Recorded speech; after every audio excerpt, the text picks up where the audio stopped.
Hello, everyone, and welcome to Mediocre Gamers, where we talk about all things gaming. I'm Crimson. I'm Caleb. And I'm RJ.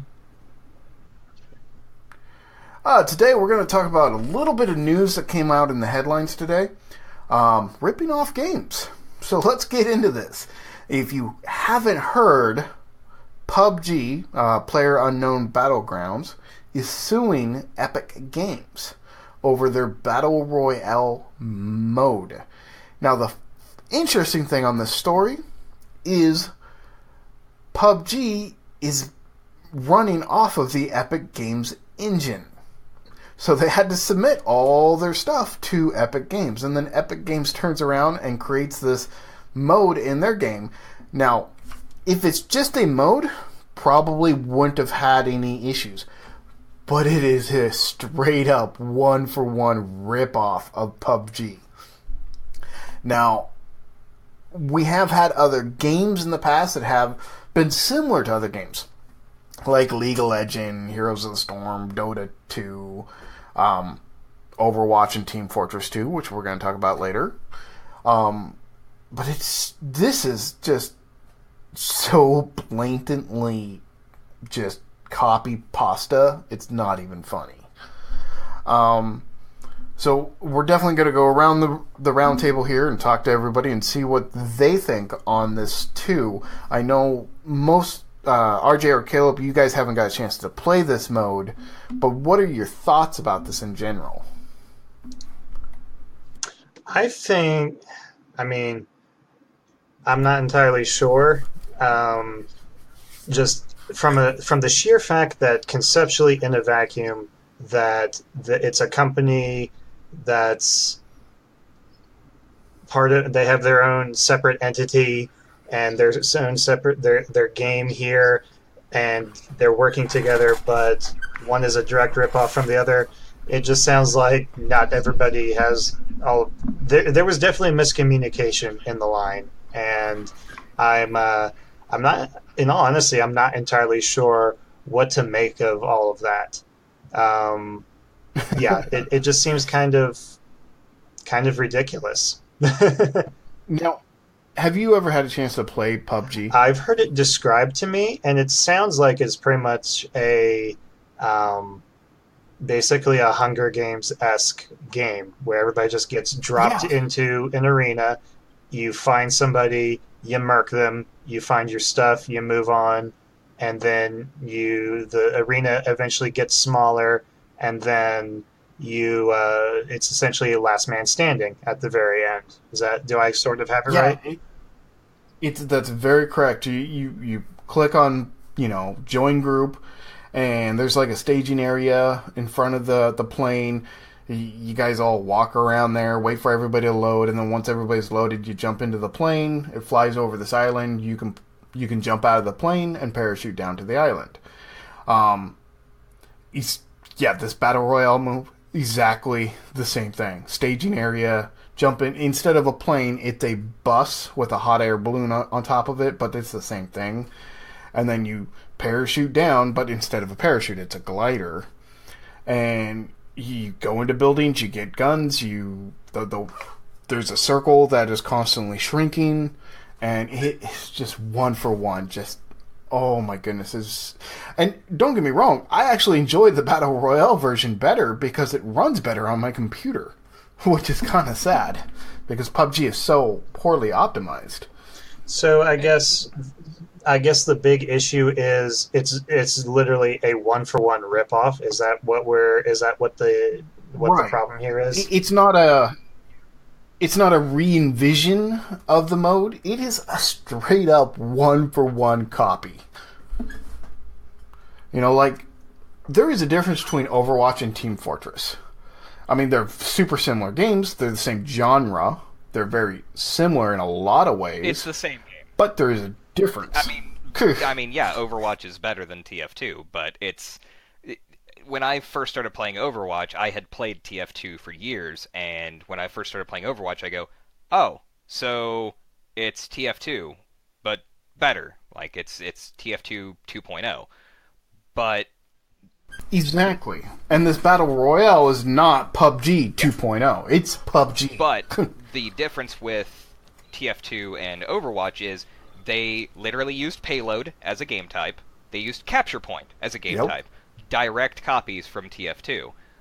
They used a hero-based system rather than a class-based system, but originally it was a direct copy. You could have 6 McCrees on your team, just like you could have 6 Pyros. Now, they fixed that, and I don't know why they fixed it, other than possibly balancing issues, or maybe it was a part of copyright infringement of it was way too similar.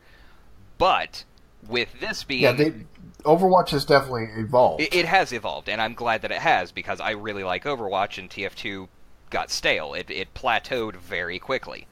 Now, with this, the Epic Games, the game that is actually in question is Fortnite, correct? Yes, it's Fortnite, the PvP version of it. So, but it is a game mode in Fortnite? Okay. Right, like when you click on Fortnite, it gives you the option for PvP or PvE. Okay. If you click on PvP, you'd go into Battle Royale mode. Okay. So, and it's tough because there have been other Battle Royale genre games. I mean, DayZ was one of them. But obviously, it was different. Same with H1Z1.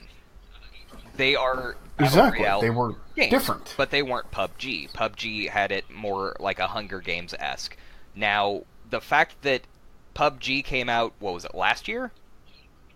It's fairly recent. Yeah. And then, with this game coming out, I feel like this creates a bigger problem rather than if it was like the TF2 and Overwatch situation, where TF2 is an old-ass game, and they took the formula, the names... Yeah, there's like 7 years. They took the formula, the names, basically everything from TF2, and was like, let's do this exact game, but let's make it better. Now, the fact that it is literally within like a year or two of each other, running off the same engine, the engine being provided by the company who just made this game mode, that feels shady. Yeah. If it was some other fucking company, if it was like, oh, THQ is making a PUBG kind of knockoff, I would be like, whatever. A Warhammer 40k PUBG game? Would buy. Well, I would pre-order I want that. shit. Shut up and take my money. Crap. But it's not. It's that feels super shady when the company who you sent all of your game's information to makes a game mode that is your game. Yeah. That's a little fucked.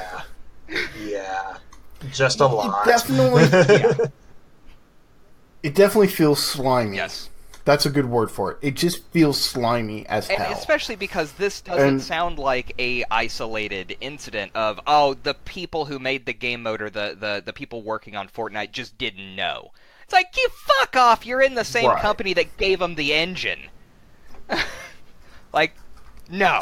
I'm sorry. That seems fucking messed up. Yeah, there's no innocence lost here type thing. No, it does not feel like it at all. It feels like, and whether it was just blatant or if they were just like, hey, you know, this is super popular, let's cash in on this. Well, we have all the information, we have all the data, and we have the engine already. I could see that. Like, that seems a little more innocent than, hey, people are buying PUBG. Well, we have all the shit. But it's wrong. It is wrong. It's still wrong because they didn't change it. You know, if they would have said, "Hey, we're gonna make our own version of PUBG and do it a little different," maybe make it. Well, they did make it actually run on computers, so that helped. Maybe this is actually just straight up corporate video game vigilantism. They saw the injustice of people charging $30 to $40 for a game that can't even fucking run on new computers, and they're like, "Hey, you know what does run on computers? Fortnite." Yo. And then, so in that vein of ripping off games, I got to play a little bit of Call of Duty, the new one, the World War II. So here's the question about Call of Duty World War II. Were they unoriginal because they're Call of Duty, or were they unoriginal because they couldn't copy themselves anymore? Yeah, did they just take the exact same formula that all of the other games have been and just rinse and repeat? Yes and no. They decided to, instead of taking their old formulas, to take Overwatch's formulas. Weird.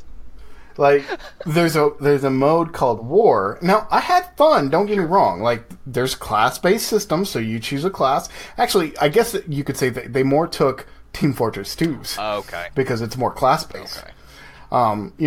Playing a class, we're playing in War, I'm playing the Allies. The first objective is to secure and rebuild the bridge. So all you gotta do is stand there. So you are capturing that point, and the bridge is repaired. They're shooting at you, you shooting at them. Bridge gets repaired. Then a tank comes along, and you have to stand next to the tank to move it forward. And now there's differences. The tank has a big gun on it and will automatically shoot at things. And then people can get on the tank and use the machine gun on the tank. And then you move the tank through the town to the end of the line, and then the tank blows up the objective, which is anti-air missiles. And then you win the mode War. So payload is what you're telling me. It's So, yeah, capture exactly. that payload. Okay. Yes, it's Now, payload. It's don't get me payload. wrong, that actually sounds pretty cool. Like, that sounds like a cool version of payload. And that's why I'm not saying, like where we're talking about PUBG and Epic Games, where it's a one-to-one copy, rip-off slimy shit.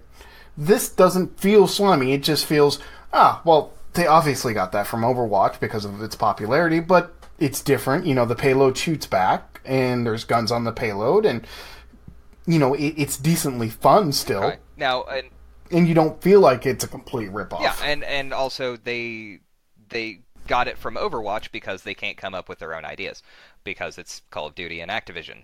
Hey, but still, Which is part of Blizzard. sorry Blizzard, but you chose the wrong devil. Don't get me wrong, you shouldn't have gone with EA either. They suck ass too. But still, I digress.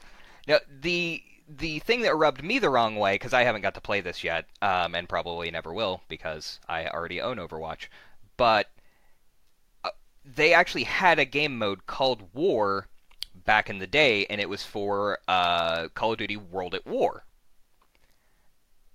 RJ, did you have something to put in on this one? I have a thought that I want to build off of slightly further down the line. So, all you. Okay. Okay. So, with War's game type in World at War, it was a literal tug of war. You had a central point that both sides were trying to capture, and it was like very similar to King of the Hill. But once, let's say, the enemy team captured that hill, it pushed the hill to your next base backwards. So then you had to fight over your spawn. Is that the one with like the 5 dots? Yes. Like it was Yeah, in a okay. line, and so they. I've seen that in Tom Clancy games too. Yes. That also really sounds like the Battlefield franchise from, I want to say, Battlefield 2 Bad Company, where it was you had one team was attacker, one team was defender. You had to move forward. If you were the attacker, capture blow up the objectives. That became your new base, and then you moved on. Rush was that. Yeah, Battlefield reminded me Now of that the too. difference with War. Rush. The difference with War was if you captured the point, then you pushed them back. So it was both attackers and defenders. It was that if you lost, like if they captured the current base that you're fighting over, it would push the base to your spawn that you just had. And then you would have to run from your back base, the very far back, to fight over it. And if you captured it, then you would push it back to the middle. And if you captured that one, you would push them back to a base. Well, if you captured their last base, which was that 5th point, so it would be the middle, back, and then the last one. So it was everybody had 2 bases plus the neutral one. If you captured their last base, you won. This was also before match time limits were a thing. So you would have a 30 to 45 minute tug of war game where literally it was intensity from start to finish. Shit was blowing up everywhere. Dog units were coming in. I mean, it was a blast. This kind of sounds like Alterac Valley in World of Warcraft with the 14-day long tug of war at the at the bosses Kind of. Yeah, respawning. kind of, yeah. But obviously it never took usually that long. But you would have a good, 20 to 30 minute match. But when they brought war back for World War II, I was like, I'm getting this game. If this is the same game, and it's not. It's fucking Overwatch. That kind of brings up an interesting kind of topic that I've been kind of thinking about, especially with what we've just discussed today. There's not really. I want the analogy I'm going to use is imitators, not inventors. And this is just sort of a blanket thing that I'm going to throw out there, but it seems like, you know, if you get a franchise like Call of Duty or Halo or what have you, they find the perfect formula that works, that is replayability, gets that high intensity action, and you just hammer the hell out of it, and you turn it into a cash cow. Call of Duty, I'm looking at you. It seems like that's what a lot of this is a lot of imitating and not inventing, and one reason why I have really like the that's why I really like the that For Honor game that I've talked about several weeks ago, because it's still a hack and slash online game, but it did something extremely different. So that's kind of really what I'm going to say is where does the line of we're just reinventing the wheel and moving on versus let's try and build something completely new. So that's where I'm at right now. And I completely agree, because I played Call of Duty for years. I played Halo for years. I played Battlefield for years. The Battlefield, of course, is a little different because they had several different iterations and evolved, whereas Call of Duty has been rinse and repeat. The unfortunate problem with Call of Duty has been that you only get to play that game for a year, because once that year is up and the next Call of Duty comes out, they don't necessarily shut down the servers right away, but they stop supporting it, obviously with DLC and all that, but they also stop the security for it. So it gets overran by hackers. It becomes a not fun game. Or just And shitty servers where you that just do exactly that. You either get kicked from the server all the time, or you find that one person that map hacks and climbs above the map with a sniper rifle and just murks everybody. and then they won't patch it. Oh, and on that note, there is confirmed hacks for the open beta Are you already. fucking kidding me? In the beta? Nope. Yep, in the beta, people found the hacks and were able to make hack. Oh, so they're Aimbots just starting and stuff. early now. Those won't even get patched. Those will go right into the live game. But speaking of the imitators, not innovators, that's kind of where I've been stuck at recently, is looking at a lot of the games coming out, a lot of the AAA titles that are not AAA titles because it's just the next Call of Duty, the next Battlefield, whatever. But what I have been looking at is Divinity Original Sin 2. I've been looking at Cuphead. I've been playing a little bit of 7 Days to Die, some Eternal, those types of games that are so different. They're not the Call of Duty, they're not the Halo. Do what? It looks so good too. It looks good. I really want to play The Divinity? Yeah, I think that's going to be story mode up my alley. That's like Baldur's Gate feel. Yes. And that's what interested me in that. And we're kind of getting off subject, but that's what we do. That's why we're here. But to kind of touch on that subject of originality is that when I look at Divinity Original Sin 2, it is a 4-player co-op 80-hour campaign that has diverging options for the characters. It has custom characters that you actually create and give backstory to, and customize skills and classes and races and everything.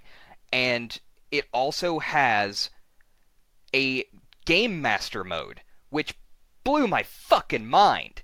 It is literally D&D. you get to play as the game master and interact with the game and create a custom campaign, and you can also still interact with stuff. So if they get to a bridge, you can be like, there's a fucking dragon now, and you've got to deal with that. Or it's that blows my mind. It is a digital, beautiful D&D game. And the amount of options. Yes. Like, you walk up to a barrel, you look inside the barrel. You pick up the barrel and you put it into your bag of holding. And you carry the barrel somewhere else. You might run across a trap where you got to place something on the trap to open up the door. Oh, hang on! I got a barrel in my pouch. Here you go. I'll throw the fucking barrel at that bitch. You know, it's the options. It feels very sandboxy. It feels like classic Fallout, where, you know, you move in real time and then combat is turn-based, but I think that works for co-op because I get an action, you get an action, you get an action. And the magic. You what? The magic is so interesting in this game. A lot of so say you're playing like a wizard, any of the magic casters, right? You could start off with a fireball, which actually creates an AoE fiery area. Then somebody else can cast rain on it. Now it turns into a steam cloud, and if somebody else shoots lightning into it, it will do more damage because they are wet and they have steam. So they took a dot from the burning. They lose their movement speed, and now they're getting shocked to hell because they're wet. I mean, it blows my mind. This feels like the game that I personally have been waiting for, and I think that you guys have been too. Of here is a single-player / full co-op experience that is a full RPG. You get to play the character you want. You get to act the way you want, which can coincide with your team, or go completely opposite. You could be wanting to rescue this person who's about to be executed, and the other person's like, nah, I don't want to deal with this. I don't want to cause any trouble. And the other guy's like, fuck this, kick the magistrate in the nuts. And you can do that. And it feels like you're not just tied to the linear narrative. So get this damn game, guys. I want to play. Yeah, no, that sounds really cool. And that is really something that I haven't dove into those Dungeons and Dragons games. Like, I've played a little bit of Neverwinter Nights, but that game to me felt a little linear to start with. And I didn't really play much of it, so that experience there wasn't much there that I have too much to base off of. But yeah, that sounds really cool. And again, that sounds like something really different that, you know, it's combining a bunch of these other different genres together of games, but it's doing it in a new way. And that's the innovation part that I really like about it, and not just same formula, rinse and repeat. I really like that. Definitely, and they're not ripping off anybody. That's the nice thing, is it's completely original. Well, other than D&D. In a sense, I mean, they're bringing what feels like a tabletop, you know, dice and pen and paper D&D into a fully functional, beautiful, sandboxy, story-based video game. And that's something we haven't really seen before. We've seen dungeon crawlers where it's basically Diablo and then other Diablo and other Diablo. We've seen stuff like that. We've seen a couple of like third-person hack and slashes. But it feels like this one is really kind of new. I mean, Baldur's Gate, that type of stuff, it definitely is inspiration for this game, I think. I think this just really expands on that. But you don't have a, you know, Battle Royale game mode in it, so there's that.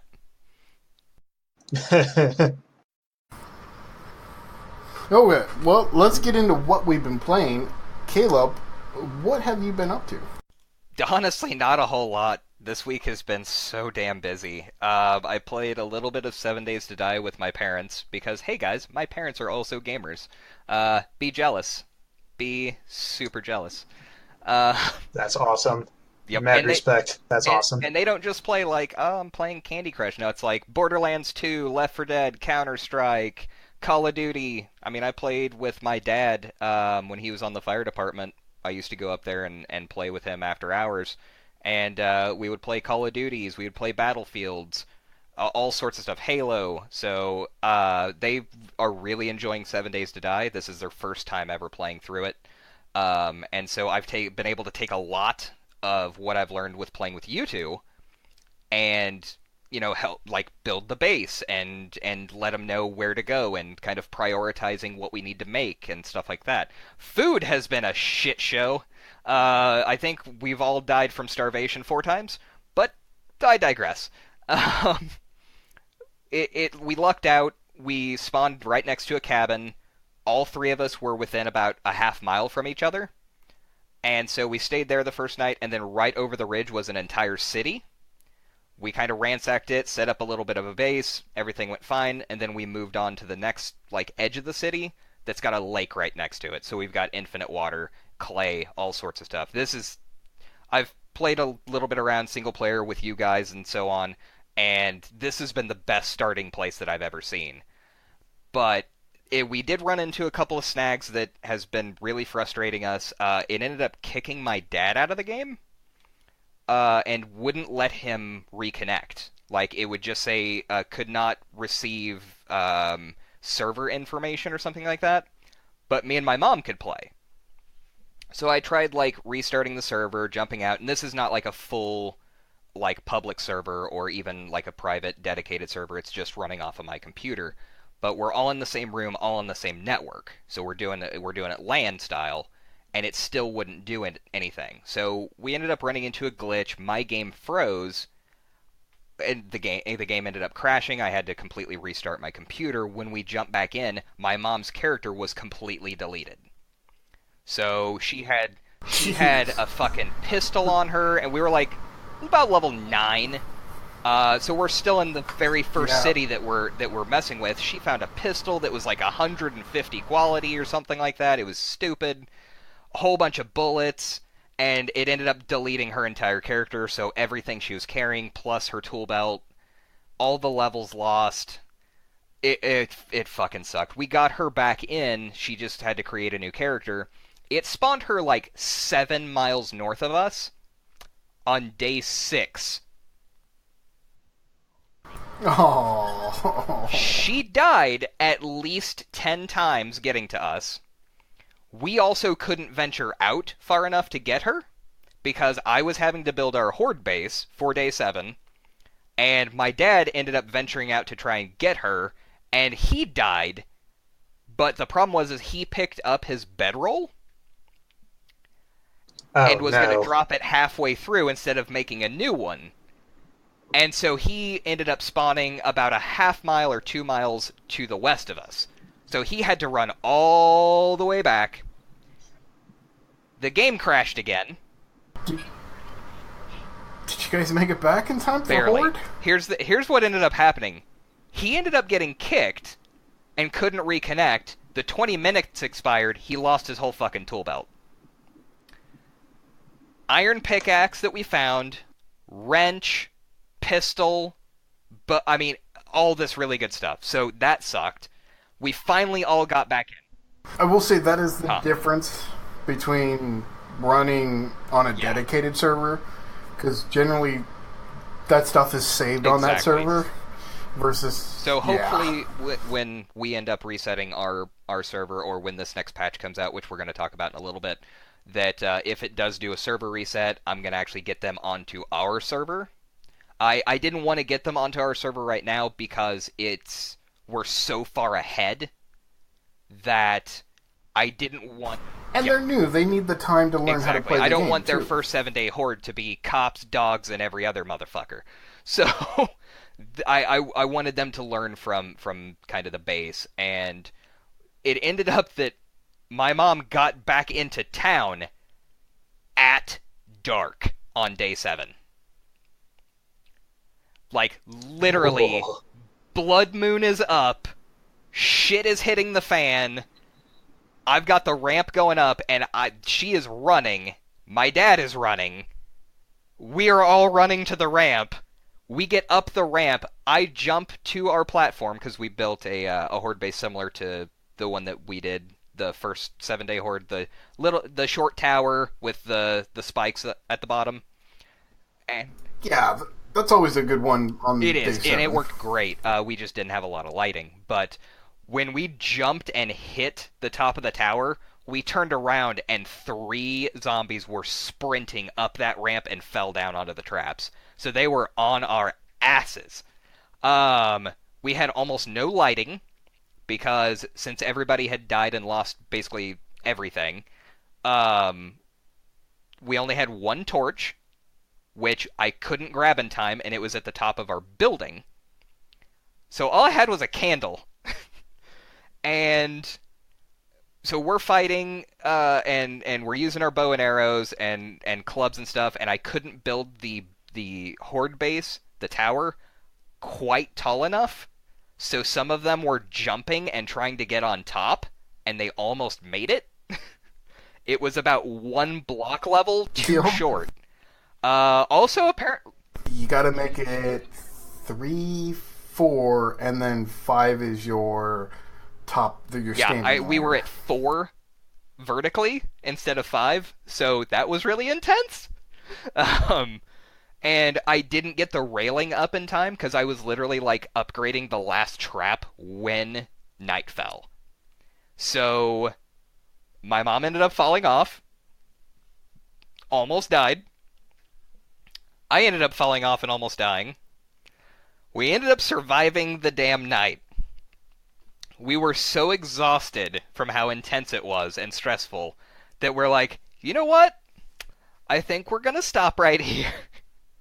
And then we tried to get back in the other night, and it, again, wouldn't let my dad log in at all. He actually logged in, and his ping was like 900 and something. So it wouldn't let him unlock any of the boxes or open any of the boxes. It was a shit show. So I'm going to try to figure... Could be your phone. And it could be. Phone. Now, I was actually connected to our other network, the fast network, so I'm not 100% sure what it was. And it may be port forwarding problems, so I'm going to try to take some time this week and try to figure out what that was. But also, when we get time, I think I'm just going to introduce them to our server, and that way we won't have to worry about all this other shit. But they are having a blast with it. I have not seen them fall in love with a video game quite like this in a long time, at least several years. And That's awesome. It's been fun, and it's definitely been fun starting over again. Because Plus, I would like to play with your parents too. And they want to play with you guys. So I think, and Robin, I believe, also got 7 Days to Die. So we could actually have a 7 or 6-man team. So. We'll make a village. We'll call it Woodbury. Oh, God, no. Oh, yeah, oh, God, boy. no. We're not going there. Now the question is, who is the governor? Ooh. I'm the governor. Yeah, I feel like... I'm just gonna be over here. I feel like that sounds about right, unfortunately. So... Come on, human experiments? That totally sounds like me. you, yep. Yeah, yep. You're not wrong God about damn it, that. does that mean I have to be Rick? I don't want to kill you. That doesn't seem fun. And also... I just would want... No. And also... Could be worse. She could be Carl. Carl! I can't be Rick either, because I can actually pronounce Carl. That is not a shot to him, by the way. That is just a joke. I think that he is actually a fine actor. He just should have used his British accent instead of being a Southerner. Just saying. Yeah, I was just going to clarify for our listeners that if you're not aware, the actor who plays Rick Grimes is English. So yes, props to him for doing an awesome job. Go watch Love Actually. It is a very fun movie, and also you get to hear him speak in his British accent, and it is different, especially when you watch 6 seasons of Walking Dead first. You're like, who's that guy? But yeah, 7 Days to Die has been a lot of fun starting over, and I can't wait to get on our servers. Otherwise, we've actually played some Overwatch, which we're going to talk about here in a little bit. But I'm kind of liking getting back to some of the games that we kind of took a hiatus from. RJ, what have you been doing? I also was kind of busy this week. We had some crazy stuff at work and taking care of a bunch of stuff that happened here at the house. I now, thankfully, have functioning air conditioning again. So that's been a journey. But aside from that, I've just been kind of keeping up with my dailies for Heroes of the Storm and Eternal. I've been playing a little bit of 7 Days to Die with Crimson, like we just mentioned earlier, and we'll get to talking about Overwatch. I did want to touch on a couple spoilers that we have for Eternal, and one of the cool things that's coming up very soon is, I think I may have mentioned this last week, but we have a new single-player campaign. It is titled The Tales of the Horus Traveler for Eternal. We unfortunately don't have a release date yet, but they have spoiled a couple cards, and I want to spoil two of the legendary cards that we've been talking about. And the first one is called the Crimson Maw. And come on, let me see the spoilers. Okay, there we go.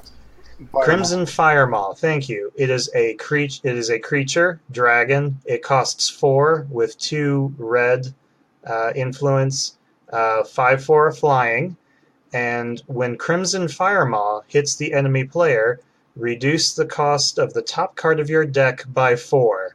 Oh man, this is spicy. Let me just jump in here. First off, could they have picked a better fucking I know, name? right? Hell no.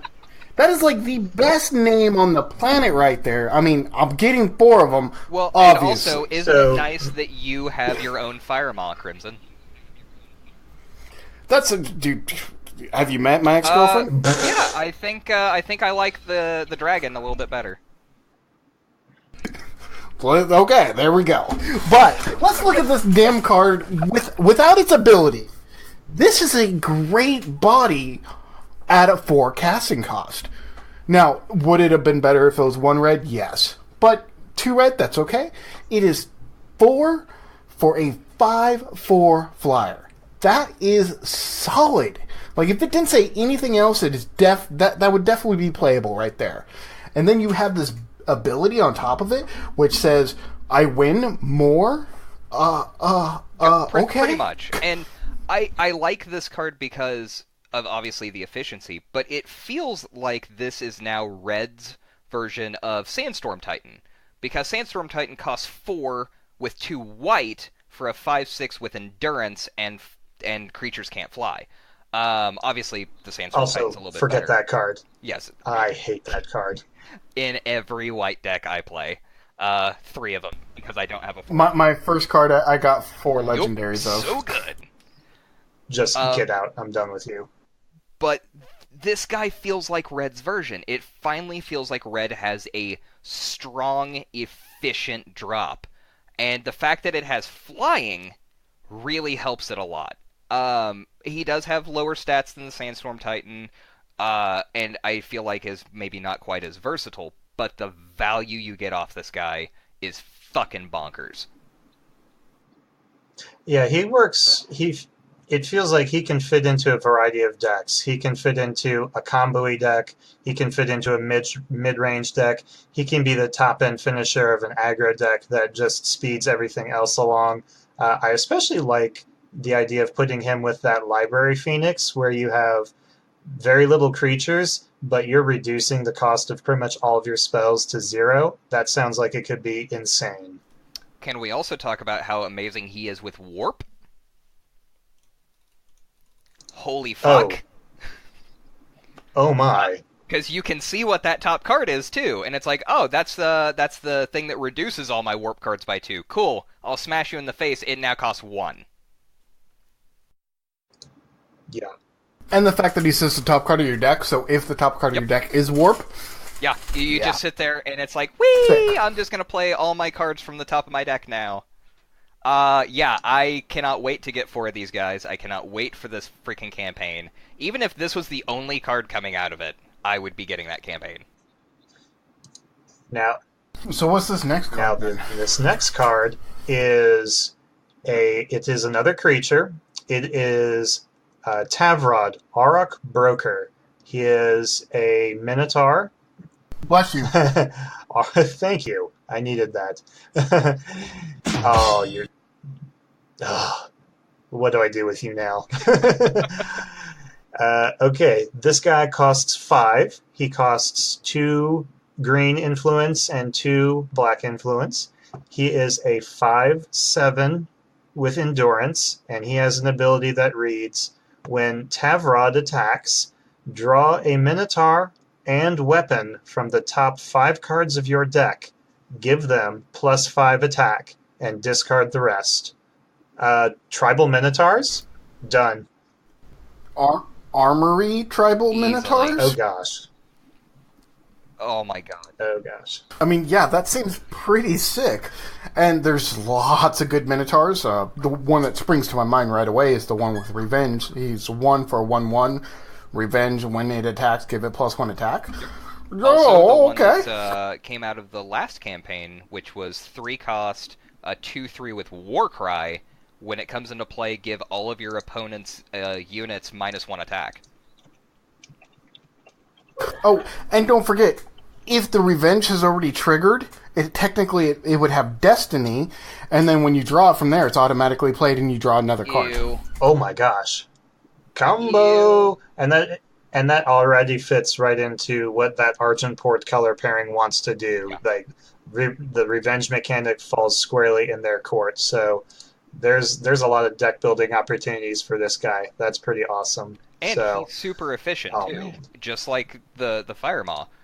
Because he's 5 for a 5/7 endurance. Like, Yep. just as Dude's a got body. a big butt. Yep.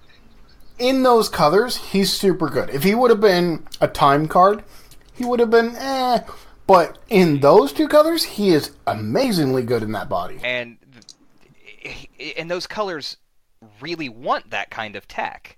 Because it's green-blue, so it doesn't, or green-black, it does not have a lot of card draw. So being able to kind of almost top or tutor for weapons and creatures? Ugh. Yeah. He's solid. I'm really liking this card. So we'll see. I'm also excited to play this new campaign. I'm finishing up the first one right now, Jack's Bounty. I'm stuck on the very last mission, and it is a pain in the butt. So It is. But anyway, we'll see what this new campaign holds for us. There is something that I do want to point out, coming also out of this same campaign, is another creature called Waker of Ancients. It costs 2 with 1 red and 1 white influence for a 1/2. Your units with 5 attack or more have warp. Please think of that Fire Maw. Ew, that's gnarly. You can I like it. give the damn thing warp, and then it gives all your damn warp cards on top of your deck -4. Come on, this is And it's so cheap. It's It only so costs dumb. 2. I can't wait for this. This is definitely what I want to see out of Eternal, is these kind of combos. And that's, I think, one of the things that makes it so fun. Man, it almost feels like Eternal is the digital version of Magic. Almost. It's almost like we didn't need Magic Arena. I wish they'd hurry up and put it out so we True. could check it.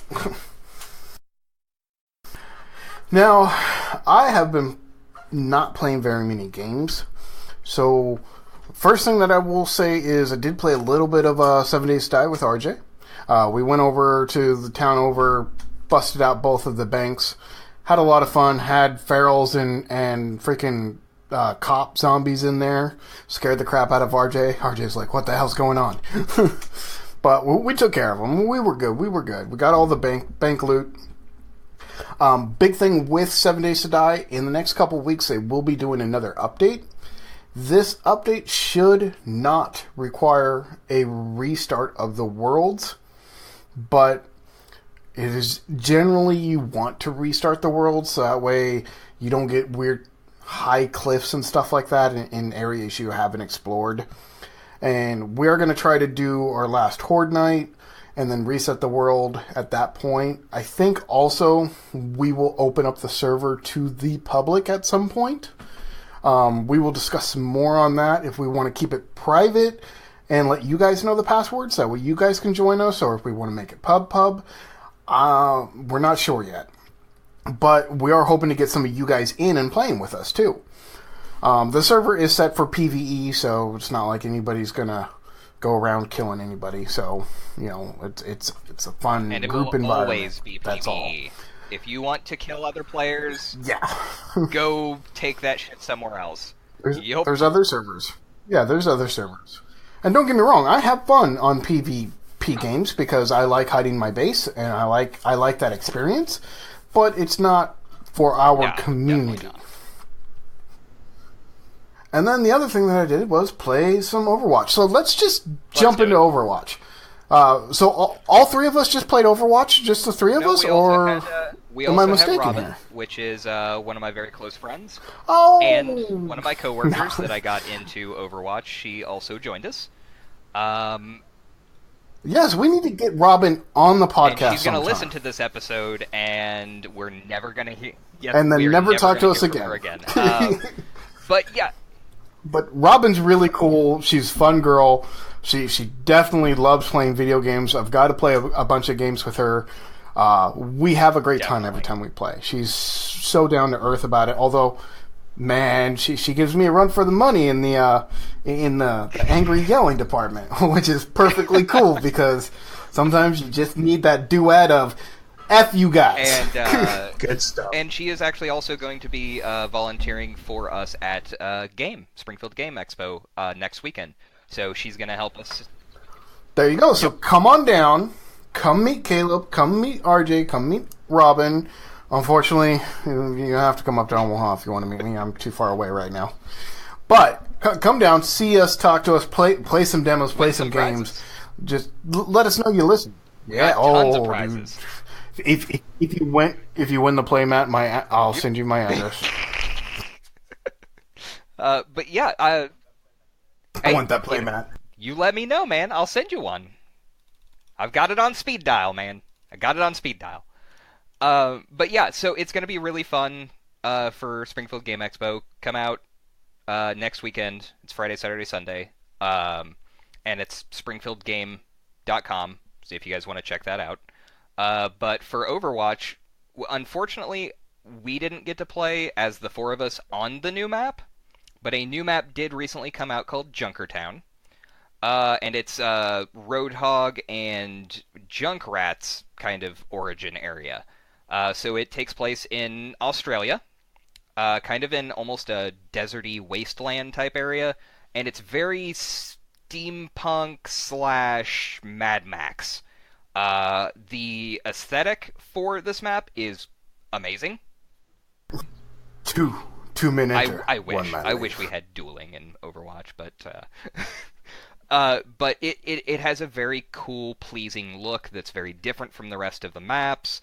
And it is a payload map. It is slightly different in the sense of that, and some of the payload maps do this, but they cross between a capture point that turns into payload and payload right out the gate. This one is a payload right out the gate. You walk out your spawn, that payload is in your face. So you walk out of the spawn, you jump on the payload, and you go, "Who's the master? Master Blaster is the master!" Yes, actually. I'm sorry. And there should be an actual voice line for Junkrat where he does say that. So Blizzard, open up your damn ears. We want Mad Max stuff. But it's a very cool map.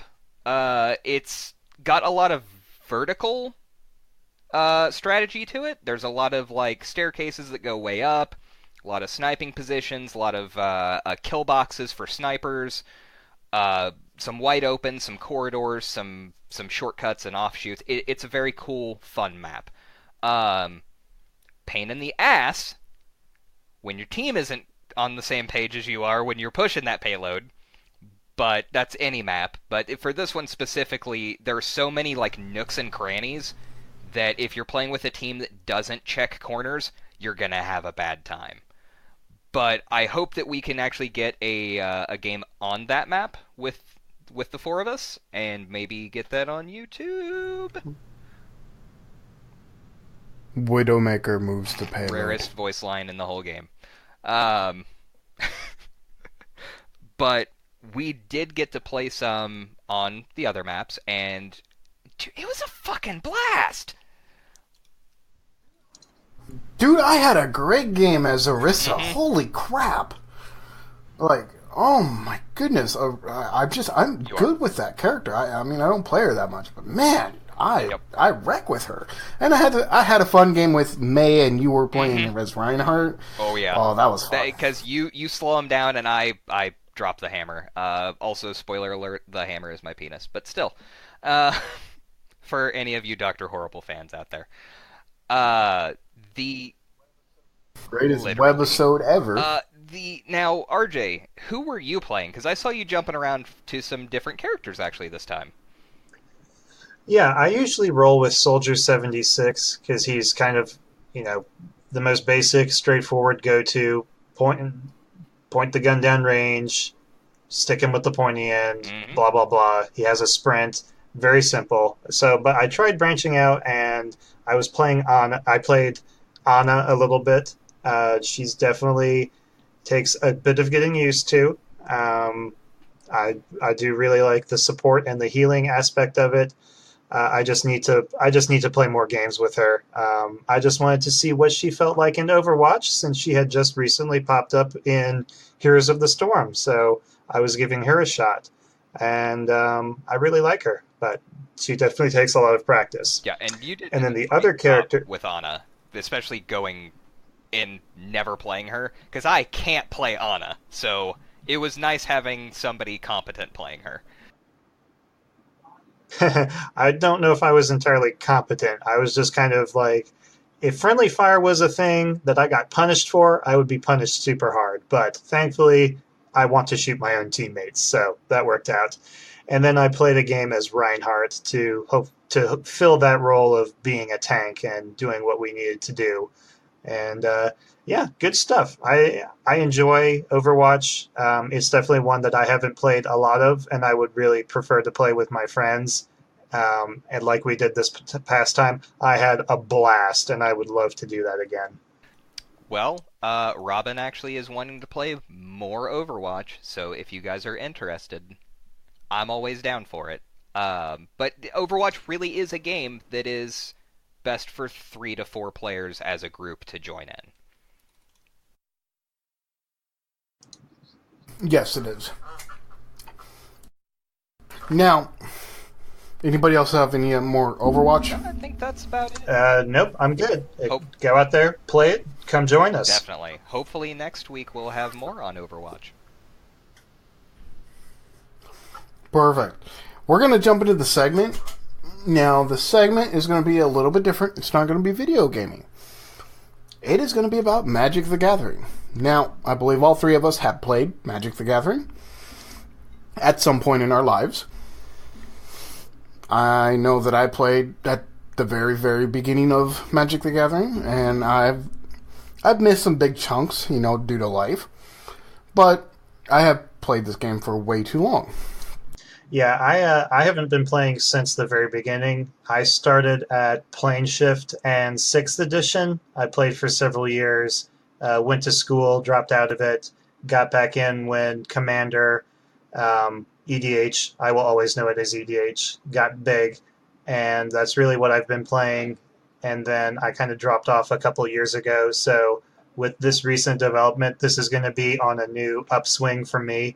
So I'm looking forward to some of the stuff that we're talking about and kind of just getting back into it, because I have taken a long hiatus from it. Speaking of EDH, now I'm known as the guy who does not like multiplayer formats in card games. But I actually do love EDH. It's always going to have a spot in my heart. I do try to play 1 versus 1. I am okay with 2 versus 2. Unless the games go long, then I want to throw my deck at somebody. And yes, I said deck. There was no Freudian slip there. Nope. So, it is very rare that Magic or Wizards comes out with 2 sets in a row like this. They just released a set. What is hard name? Come on, Ixalan? somebody help me here. Ixalan, thank you, Ixalan, which is like a pirate vampire dinosaur set.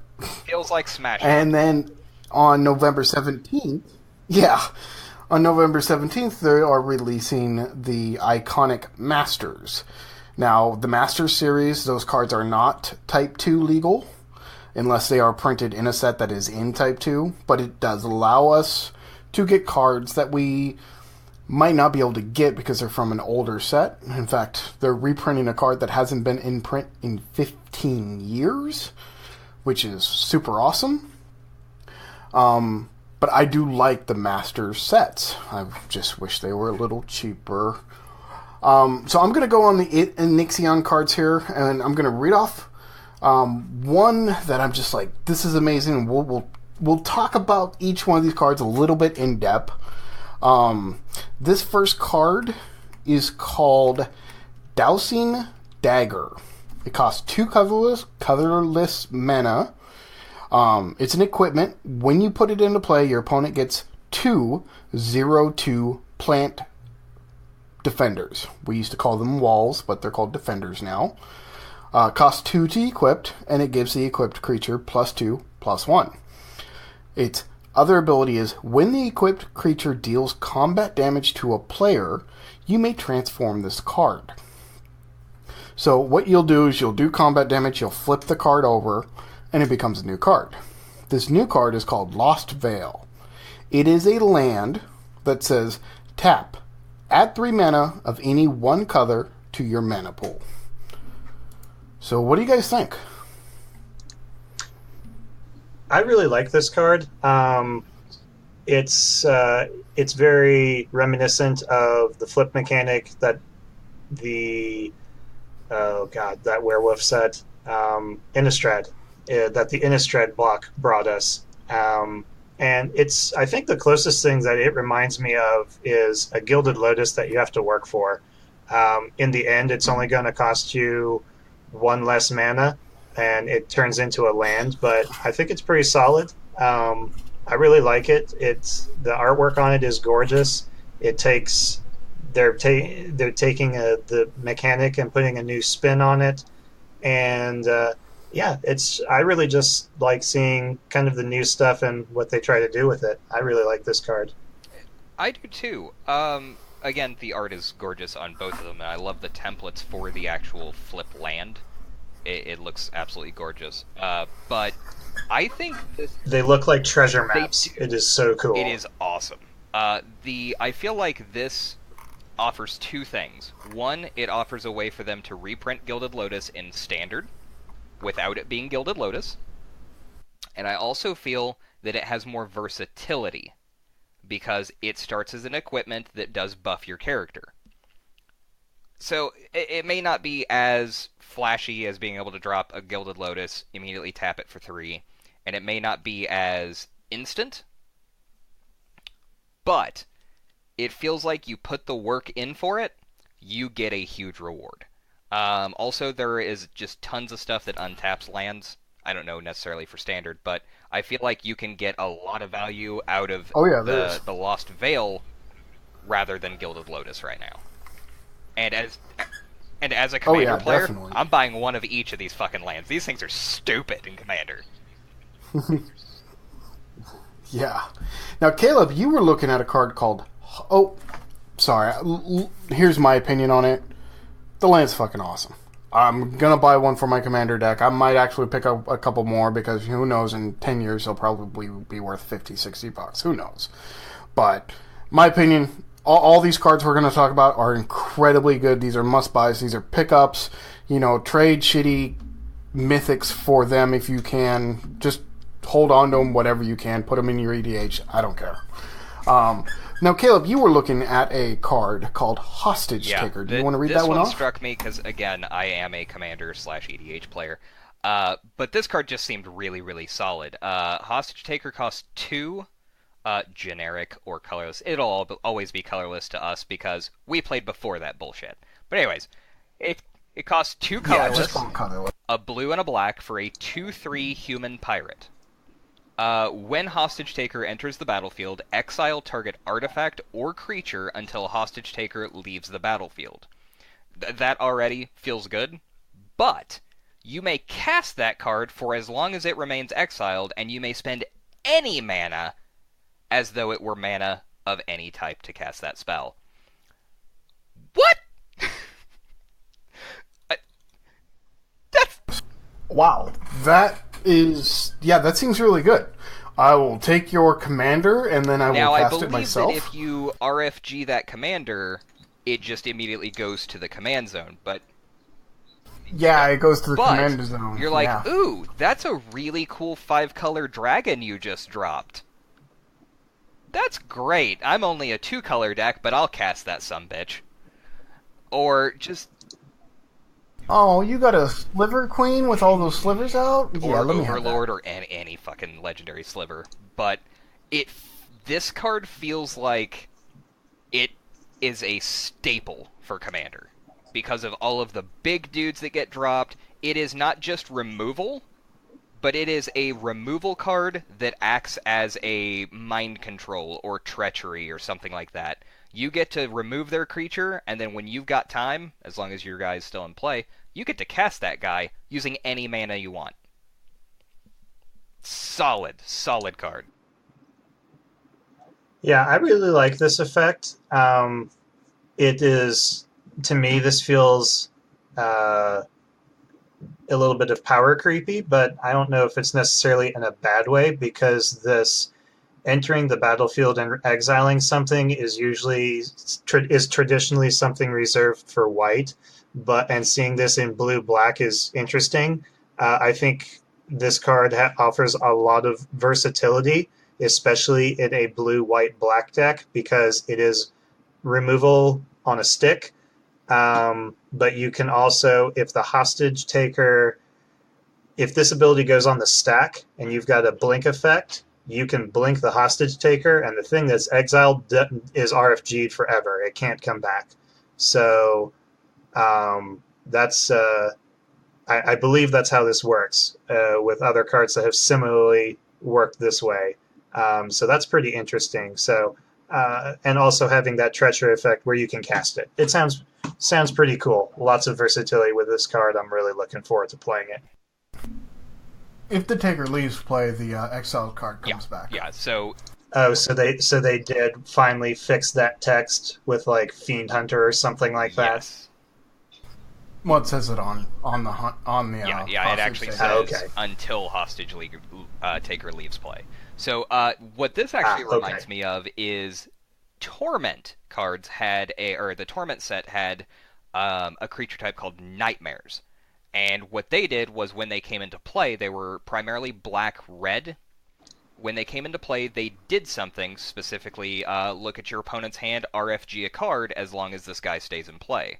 When he is removed from play, they get that card back. But this feels like Faceless Butcher, which was one of my all-time favorites.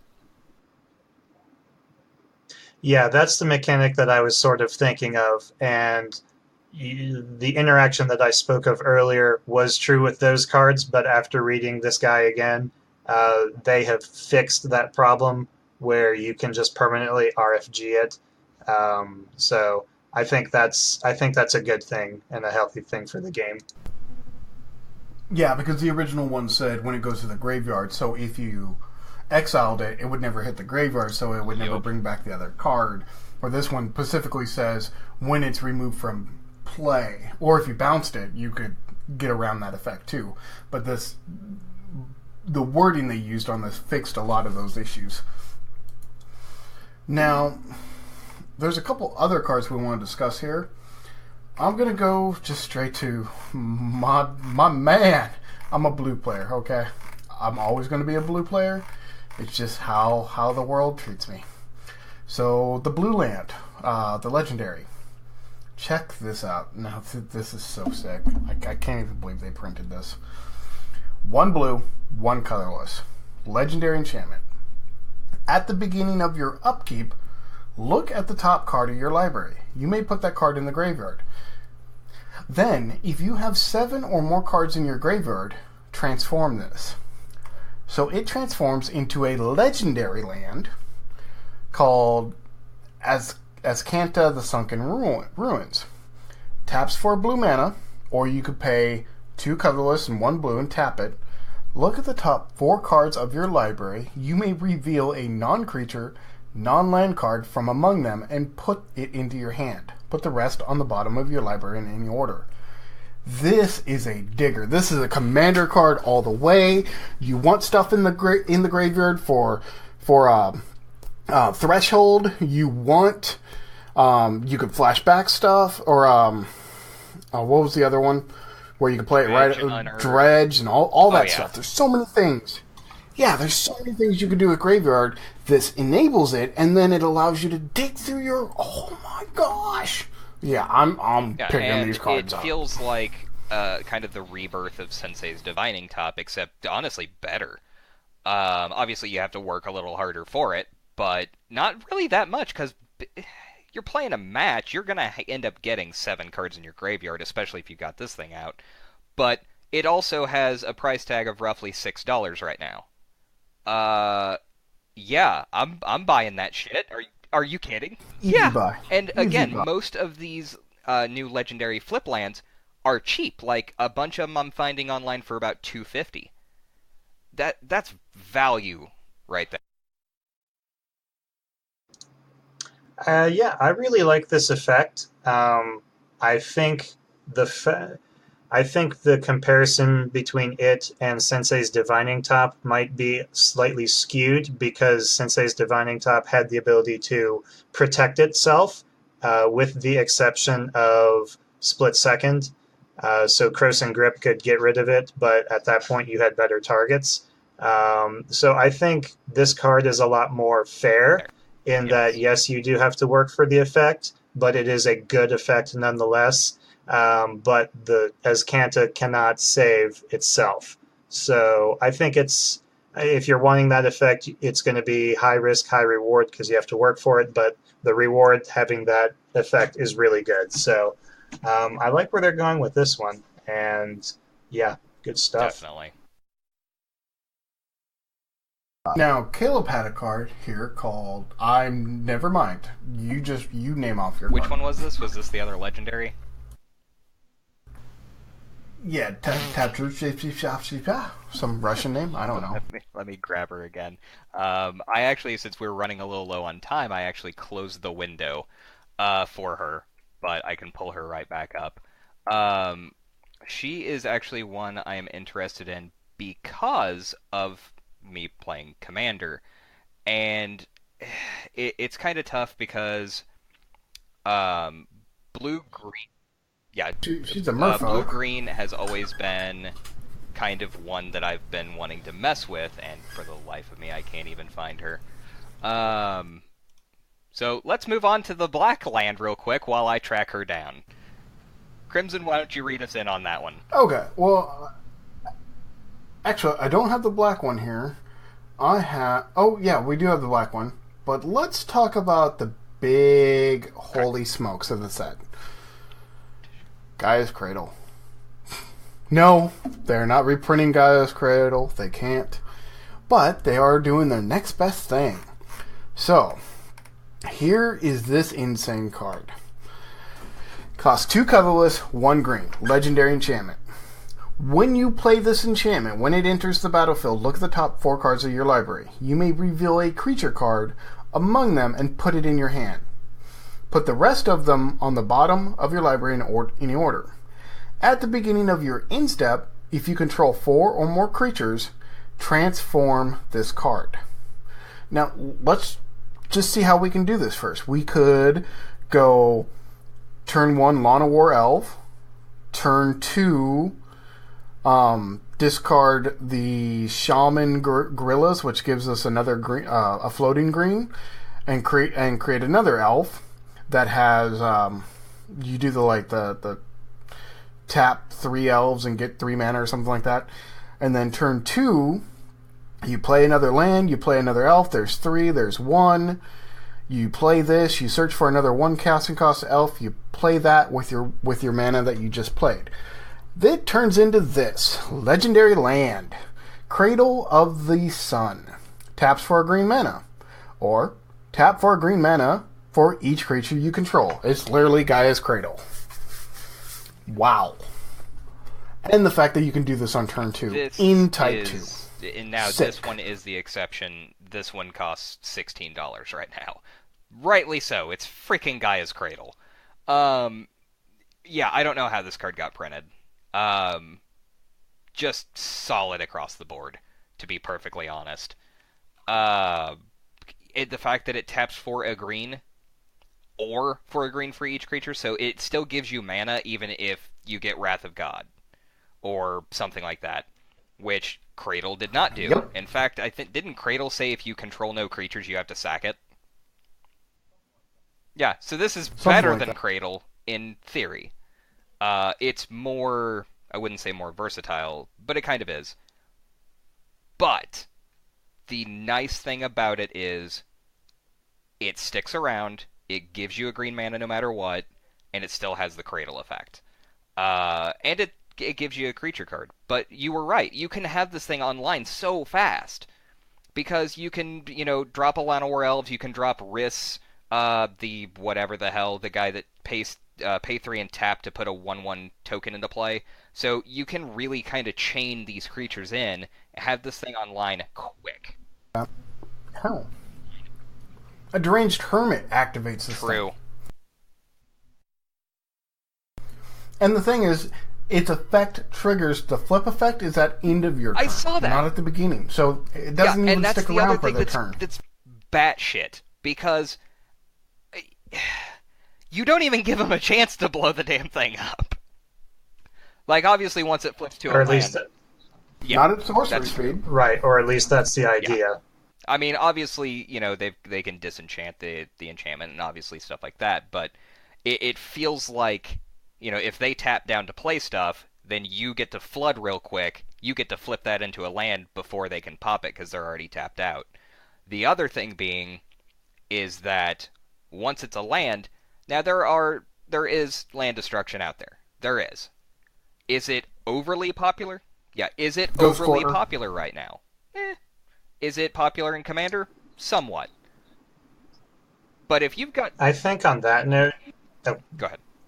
I think on that note, I personally, when I was playing a lot of EDH, I would always have some sort of built-in land destruction package. Yes. It wasn't the focus of my deck, but I would have some sort of wasteland effect on a card that did something like that as a catch-all. So it's not something that I would be overtly worried about, but a smart EDH player who runs in a bunch of different circles is probably going to have something that can deal with this. Sure.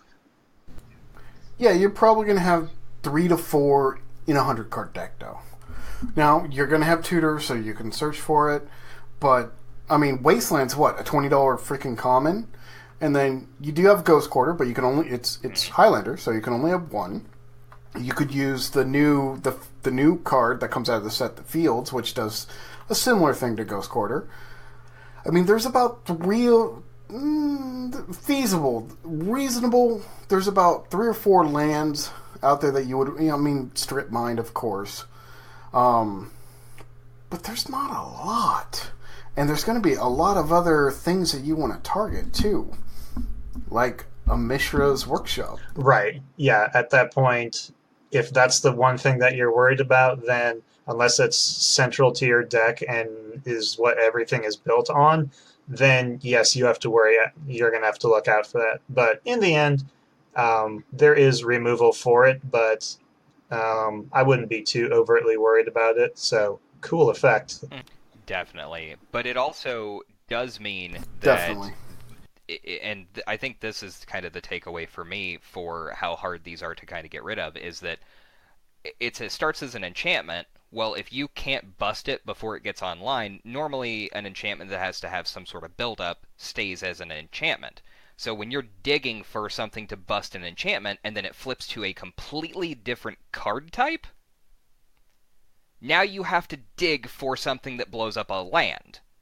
So it feels like the deterrent there. Now, obviously, it's still easy to blow up. You can just stone rain the damn thing or disenchant it.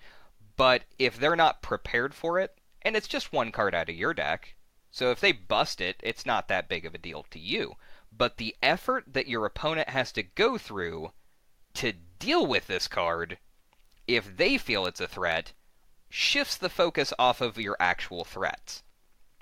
And I think that's kind of the value I'm seeing out of it is, did you have the disenchant this turn? Oh, you didn't? Well, now it's a land. Now you've got to find that stone rain. And so that kind of thing. And there is a couple of enchant lands that actually give your lands shroud. So you can protect that land.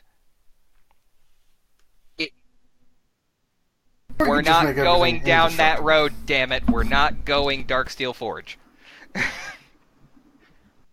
Fuck that. That deck made me quit playing Commander back in the day. We're at a 4-man table, and he does that and goes World Slayer. Dun, dun, there dun. you go. Oh, wait. Son of a bitch actually had the gall to say, the game's not over yet, why are you guys scooping?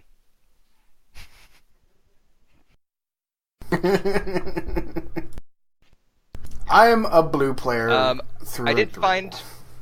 I did. Now, it is Tishana, Voice of Thunder. Awesome. This chick seems really fun. She is 5 colorless, a green and a blue, so she's expensive. But as a commander, I think she can be pretty solid. She is legendary creature, Merfolk Shaman. Her power and toughness are each equal to the number of cards in your hand. You have no max hand size. When she enters the battlefield, draw a card for each creature you control. I feel like this just has a lot of value to it, especially since you can deal 21 commander damage and kill somebody. So that feels fun to me, that you can have in those colors this huge body that also runs off of your normal green-blue engine, which is draw a shitload of cards. And she draws you a shitload of cards, and you have no max hand size. She has a spellbook built into her. And there's some really good green-blue cards like Void Slime, Simic Sky Swallower. Yeah, I really like her Tishana paired with Zagana. I think both of those creatures as commanders can work really well with each other. She also lets you draw cards, turns into a threat. They just have different mechanics. I think Zagana, you choose how much to put into her. She costs X, whereas Tishana works off of how many creatures that you have. So it really gives you a very different deck design that you have to do, but offers you the similar effect. And when you're playing an aggro creature deck, you want to draw all of those creatures, which is good. I think we lost Archie. Those two cards work really good together. Although, let's be honest, Zen Triplets is still the greatest commander of all time. Yeah, fucking Zen Triplets. Do we want to go ahead and talk about Bloodfast real quick? Okay. Yeah, let's jump that real quick while RJ the black flip land. It is Arguel's.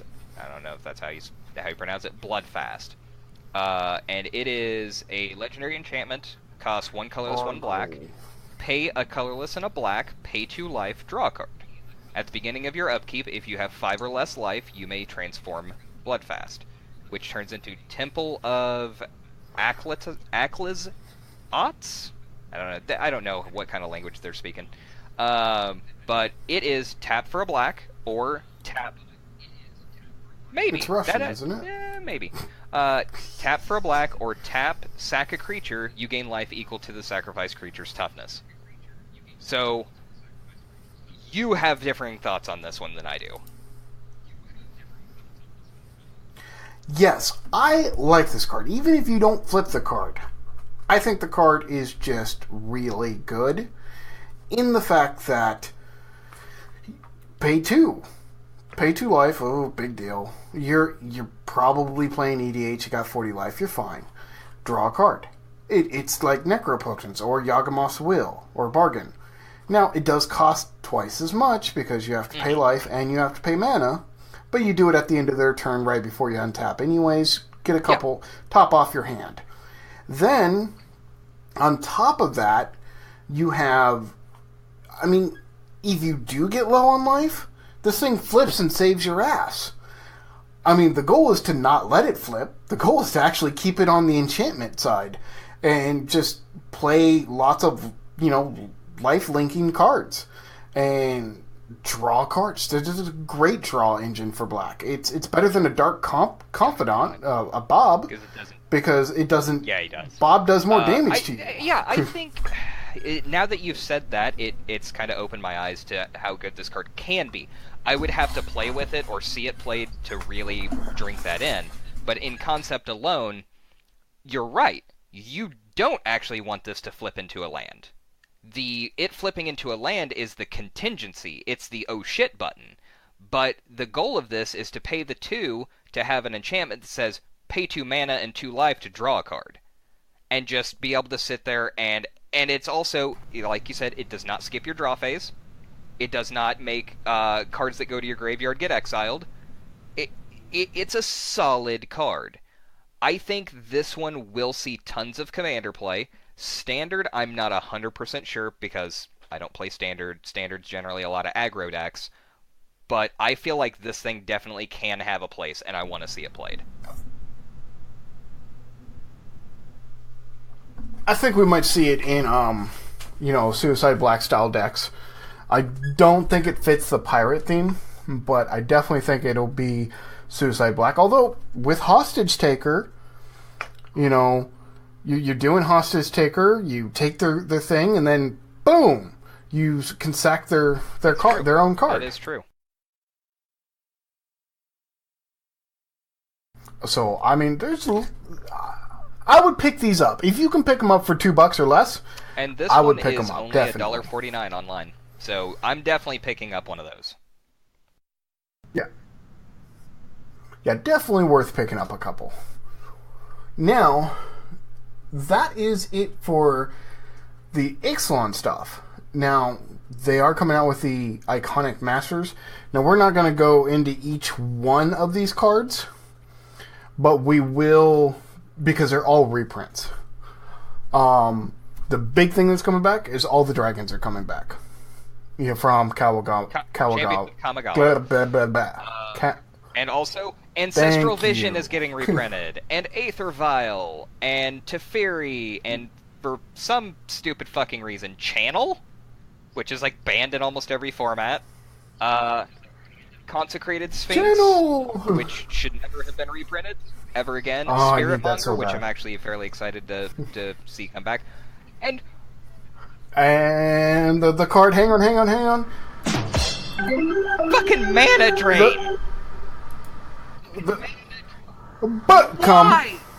Why Sorry. would somebody reprint Mana Drain? Holy Obviously smokes. it's not legal in Standard, but what the fuck? Oh, Yeah, Mana by Drain. the way, just to put this shit in perspective... Oh, Mana Drain. Cool Stuff Inc. is generally where I look to buy singles, to buy, stuff like that. But they are sold out of the pre-order for this card, and the price tag that it shows is $129. The card's not even fucking out yet, and it's already showing $129. So... This Yeah. card alone makes me want to buy a Fuck box. this shit. Oh boy. Yes, welcome back. Welcome back, RJ. Welcome back, RJ. We're just talking about Mana Drain. Fucking ridiculous. Oh my goodness.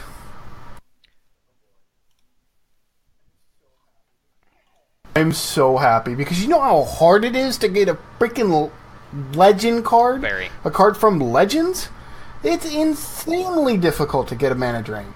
And now I know they reprinted them once before as Judge promos or promos. Which are just as hard to get. $700 instead.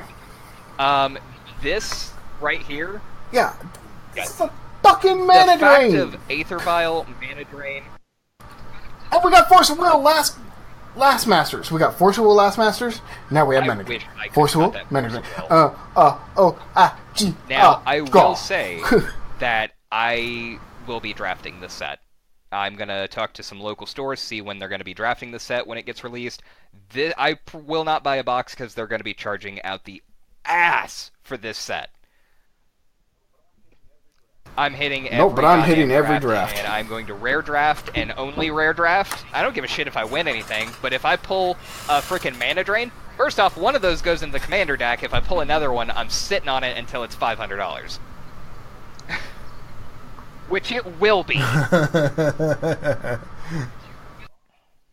almost want to buy a box and just sit on the box. Yeah, that's definitely a way to cash out. Just because, man, just thinking, like 3 years, that box is probably going to be worth like $800. It's insane. Yeah. If I could afford a box without selling a kidney, then, I mean, you only need one, but still. I would love to buy a box, have it sealed, and just let it sit there. But... Now, speaking of EDH, for you guys in Springfield, Missouri, I believe Caleb has some information for you This isn't guys. really an open thing, and that is the only issue with making this announcement, but it is... We are going to start doing a Commander League, because I always loved playing Commander, and due to... I'm sure if you have a person come up and say, "Hey, I heard you on Mediocre Gamers Cast about this," dude, they'll be fine. Yeah. Well, we're also they wanting cool to then. run this as a test first, so not everybody... If somebody approaches us and says they want to play in our Commander League, I will definitely take down their information, give them our information for it, but we are wanting to try and set this as a closed circuit to test the rules out for it and to make sure everything runs smoothly. But there is an old format that Metagames Unlimited in Springfield used to run. It was called Metarena.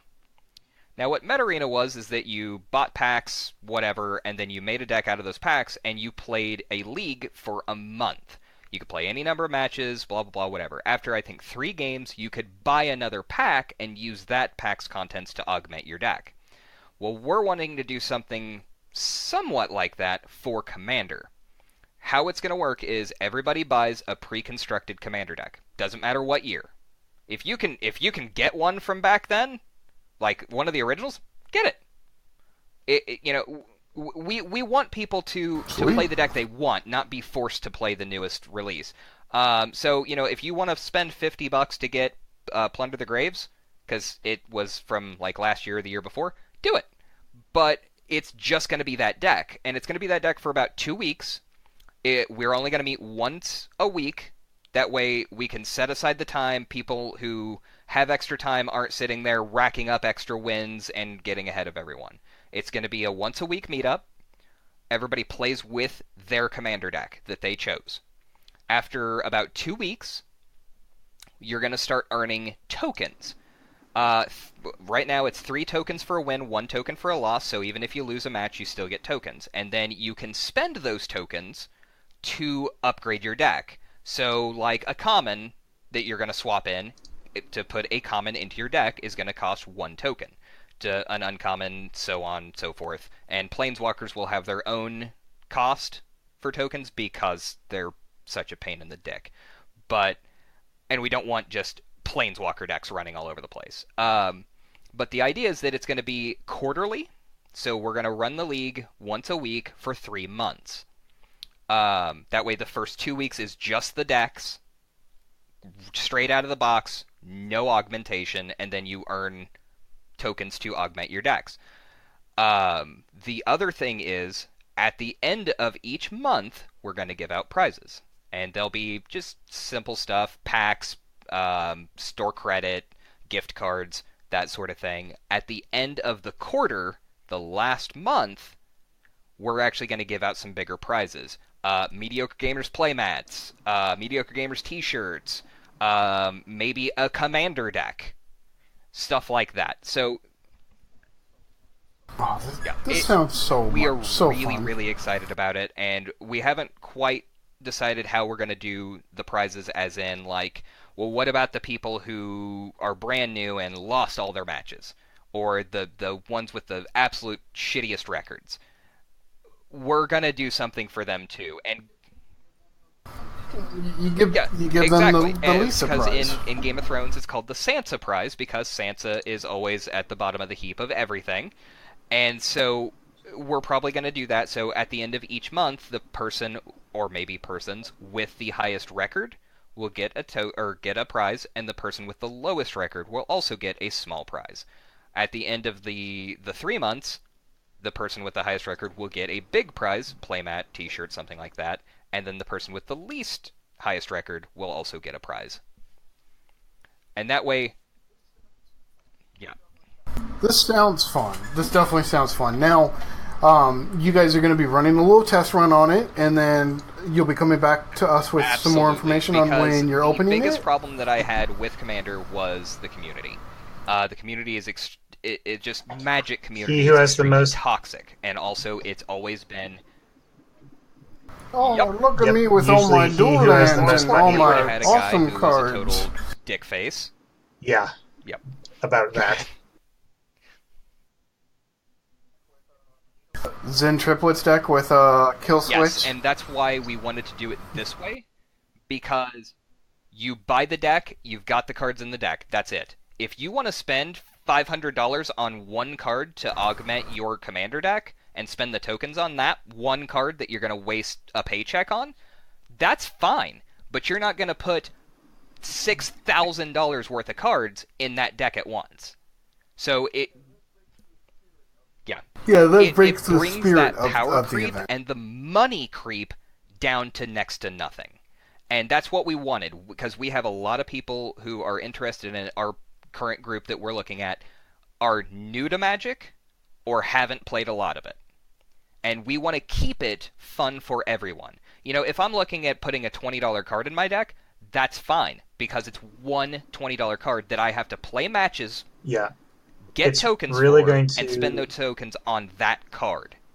Yeah, it's really going to force you to think about the value of each card that you put into your deck. And that's what I'm really looking forward to about this format. Because I've played EDH a lot, and this is something that's new, and it's fresh, and it's going to put a big spin on it. So I'm really looking forward to this, and I'm excited to try it out.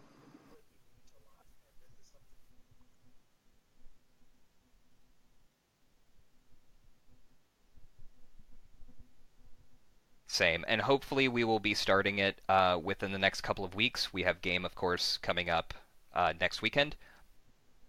Yep. But yeah, that's going to take a lot of our time. Yes, but after that, I think we've got people who are ready to buy into it and get it started. The main reason why we wanted to do this, though, is because of the community and because of the money aspect of it. This allows people to get into Commander specifically, but also to just play Magic and have fun with people in a unique format where money isn't the determining factor. Also, there will be no proxies. Proxies are not legal. Fuck that. Because that's what actually ruined Commander before, was we had somebody who came in, had an entire maybe $7,000-8,000 deck that was all proxies. So, but anyway, that's what we're looking at. And we'll have more information for you guys later. Now, on that note, as always, thank you guys for listening, and you can always check out our previous episodes at mediocregamers.com. Keep up to date with us on Facebook and Twitter at 2mediocregamers. Chat with us on Discord at discord.mediocregamers.com. Come play games with us. Like, come on. Come talk to us. You can also check out our YouTube channel, where we post gameplay videos of all sorts. You can find the link on our Facebook page as well as on the left-hand tab of mediocregamers.com.